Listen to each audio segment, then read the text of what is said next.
Arthur, um pouquinho, algumas respostas atrás, você comentou, né, que tem muita gente que fala, defende o plano diretor, enfim, para manter o centro bonitinho e expulsar a população com menor poder de renda para as periferias. Na entrevista que você deu para a revista Veja, algumas semanas atrás, você criticou o padre Júlio Lancelotti, da Pastoral do Povo de Rua. Você disse, abre aspas, dar marmita e cobertor, mas o cidadão vai dormir aonde? O que ele faz atrapalha, estraga o potencial turístico do centro, que fica vandalizado, animalizado por pessoas que não estão em condições de pegar a marmita e sair andando. Esse me pareceu um comentário um pouco elitista e até higienista. Queria que você falasse um pouco qual é a visão de centro da cidade que você tem, e como você pretende resolver essa questão dos milhares de moradores de rua que, enfim, estão lá porque lá é um lugar onde eles conseguem minimamente sobreviver, tem uma rede de assistência lá, enfim, sabemos que ninguém está na rua por opção, né? Enfim, sim. Como você entende isso? Obrigado pela pergunta. Na verdade, esse é um tema que eu estava esperando tocar nesse assunto. O que o padre Júlio Lancelotti faz é destrutivo para a cidade de São Paulo. Eu vou repetir aqui. O que o padre Júlio Lancelotti faz é destrutivo para a cidade de São Paulo. Inclusive, em breve, a gente pretende falar bastante sobre ele. Mas, por hora, o que acontece aqui em São Paulo? As condições de vida dos moradores de rua no centro da cidade de São Paulo não são minimamente aceitáveis. Essas pessoas, e eu duvido que o atual prefeito, ou que o próprio padre Júlio Lancelotti tenha dado uma volta na Cracolândia, por exemplo, na Rua Helvétia. Eu duvido que ele conheça a situação em que essas pessoas se encontram. E por que isso ocorre desculpa te interromper só um minuto. Claro. Só interromper você um minuto, mas o padre Júlio, na verdade, ele está nessa região da Cracolândia, Rua Helvétia, toda semana, todos os dias. O trabalho que a Pastoral de Rua faz abrange essa região e é um trabalho que que não para, inclusive agora na pandemia. Sugiro até, enfim, se tiver interesse depois de acompanhar as redes sociais dele, enfim, praticamente todos os dias ele está... Eu conheço bem o que o padre Júlio Lancelotti faz. Ele é uma pessoa que está inserida naquele contexto, ele trabalha naquele contexto, com aquele morador de rua. Não, esse é um engano muito comum. As pessoas acreditam que o padre Júlio Lancelotti realmente conhece aquela realidade, e não, o que ele faz é justamente isso. Ele aparece como um cara que visita e que faz toda essa parte, e não, ele simplesmente aparece lá para dar marmita a serviço de ONGs, e o que ele faz não é, de fato, solucionar aquele problema. Qual que é a solução que eu proponho? Vamos lá. Quando você está na sua casa, você não cozinha um macarrão em cima da sua cama e você não dorme em cima da pia.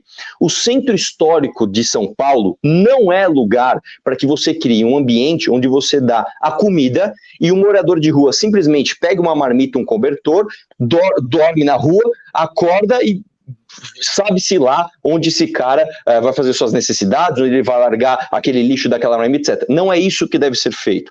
O equipamento social deve ser entregue de forma completa. Então, o que eu proponho? Em primeiro lugar, descentralização dos equipamentos sociais. O que foi feito historicamente em São Paulo?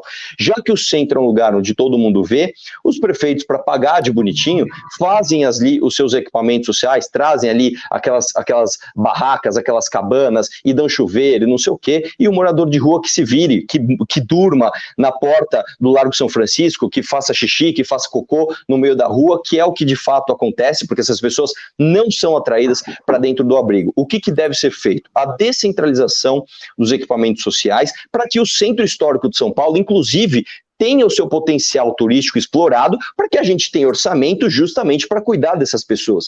E dentro desses equipamentos sociais, que tem que, de fato, apresentar ali os serviços completos, ou seja, essa pessoa tem que ter onde dormir, essa pessoa tem que ter não só onde comer, como eu falei, ela tem que ter um espaço social de convívio, ela tem que ter ali acesso justamente a psicólogos, etc. Que esses equipamentos sociais estejam perto de onde essas pessoas têm os seus laços afetivos.